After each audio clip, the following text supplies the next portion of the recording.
Abram Bennett had a good life. He had a loving wife, a bright son and a steady job. Their house was cozy and their life was comfortable, yet Abram felt a nagging emptiness. Something was missing. He couldn't shake off the feeling that there was more to life than this. One Sunday morning, the pastor's words resonated deeply within him. The Lord said to Abram, "Go from your country, your people, and your father's household to the land I will show you." Genesis 12:1.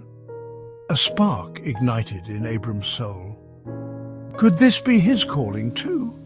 The thought both excited and terrified him. Could he leave everything behind to follow an uncertain path? Doubts swirled in his mind. Was he being selfish, irresponsible? The calling grew stronger each day. Abram couldn't ignore the tug on his heart. He knew he couldn't make this decision alone. He needed to talk to Sarah. "Sarah," he began hesitantly. He explained his feelings, his confusion, and the growing certainty within him. Sarah listened patiently, her hand resting gently on his. She saw the fear in his eyes, but also the glimmer of hope. They decided to pray. They prayed for guidance, for clarity, for confirmation. Abram knew that if this was truly God's plan, he would make a way.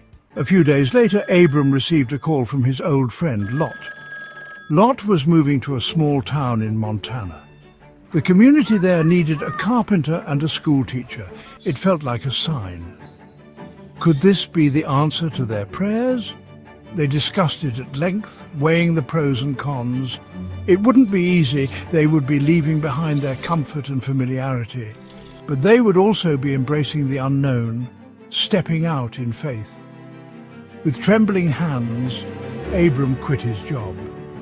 They sold their house and said goodbye to their friends. The journey ahead was uncertain, but they were filled with a sense of peace. They knew they were following God's plan. Montana welcomed them with open arms. The town was small, but the people were warm and welcoming. Abram quickly found work, and Sarah was embraced by the local school. Their days were filled with purpose and joy. They helped rebuild the old church, volunteered at the soup kitchen, and became pillars of the community. Their presence touched the lives of many, spreading kindness and compassion. Under the vast Montana sky, Abram found a peace he had never known. One evening, as they sat on their porch, gazing at the star-studded sky, Abram turned to Sarah. "Remember God's promise to Abraham, 'I will make you into a great nation, and I will bless you. I will make your name great, and you will be a blessing.'" His voice was filled with gratitude.